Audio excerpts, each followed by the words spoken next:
Metro ನಿಲ್ದಾಣದಲ್ಲಿ ಇತ್ತೀಚೆಗೆ ಆತ್ಮಹತ್ಯೆ ಯತ್ನ ಪ್ರಕರಣಗಳು ಹೆಚ್ಚಾಗ್ತಾ ಇವೆ. ಹೀಗಾಗಿ ಮೆಟ್ರೋದಲ್ಲಿ ಹೊಸದಾಗಿ ಜಾಗೃತಿ ಅಭಿಯಾನವನ್ನು ಕೈಗೊಳ್ಳಲಾಗಿದೆ. ನಮ್ಮ ಮೆಟ್ರೋ ಸ್ಟೇಷನ್ಗಳಲ್ಲಿ ಸುಸೈಡ್ ಅಟೆಂಪ್ಟ್ ಪ್ರಕರಣ ಹೆಚ್ಚಾಗಿದೆ. ಹೀಗಾಗಿ ಮೆಟ್ರೋ ಸ್ಟೇಷನ್ಗಳಲ್ಲಿ ಹೊಸದಾಗಿ ಜಾಗೃತಿ ಅಭಿಯಾನವನ್ನು ಕೈಗೊಳ್ಳಲಾಗಿದೆ. ನಿಲ್ದಾಣದಲ್ಲಿ ಡಿಜಿಟಲ್ ಸಂದೇಶ, ಸಹಾಯವಾಣಿ ಮಾಹಿತಿ, BMRCL ಹಾಗನೇ ನಿಯಮಾನ್ಸ್ ಸಹಯೋಗದಲ್ಲಿ ಈ ವಿಶೇಷ ಜಾಗೃತಿ ಅಭಿಯಾನ ಕೈಗೊಳ್ಳಲಾಗಿದೆ.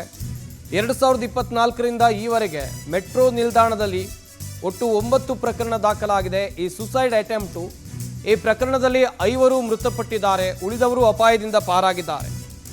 ಇಂತಹ ಘಟನೆ ಜೀವಹಾನಿ, ಮೆಟ್ರೋ ಸಂಚಾರದಲ್ಲೂ ಕೂಡ ಸಾಕಷ್ಟು ವ್ಯತ್ಯಯ ಆಗಿದೆ. ಪ್ರಯಾಣಿಕರು ಪರದಾಡಿದ್ದಾರೆ.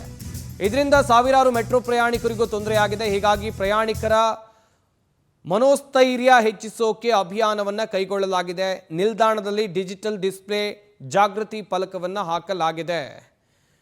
ಯಾವುದೇ ಕಾರಣಕ್ಕೂ ಮೆಟ್ರೋ ನಿಲ್ದಾಣದಲ್ಲಿ ಆತ್ಮಹತ್ಯೆಗಳಾಗಬಾರ್ದು ಅಥವಾ ಆ ರೀತಿಯ ಪ್ರಯತ್ನಗಳಾಗಬಾರ್ದು ಎನ್ನುವಂಥ ನಿಟ್ಟಿನಲ್ಲಿ BMRCL ಮತ್ತು ನಿಮಾನ್ಸ್ನ ಸಹಯೋಗದಲ್ಲಿ ಕೈಗೊಂಡಿರುವಂಥ ಕ್ರಮಗಳು, ಜಾಗೃತಿ ಅಭಿಯಾನವನ್ನು ಕೈಗೊಳ್ಳಲಾಗಿದೆ.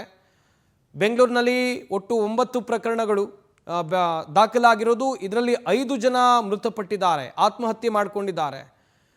ಹೀಗಾಗಿ ಈ ಅಭಿಯಾನವನ್ನು ಕೈಗೊಳ್ಳಲಾಗಿದೆ. ಮೆಟ್ರೋ ಪ್ರಯಾಣಿಕರಿಗೂ ಯಾವ ತೊಂದರೆ ಆಗಬಾರ್ದು, ಮೆಟ್ರೋ ಸಂಚಾರಕ್ಕೂ ಕೂಡ ಯಾವ ತೊಂದರೆ ಆಗಬಾರ್ದು.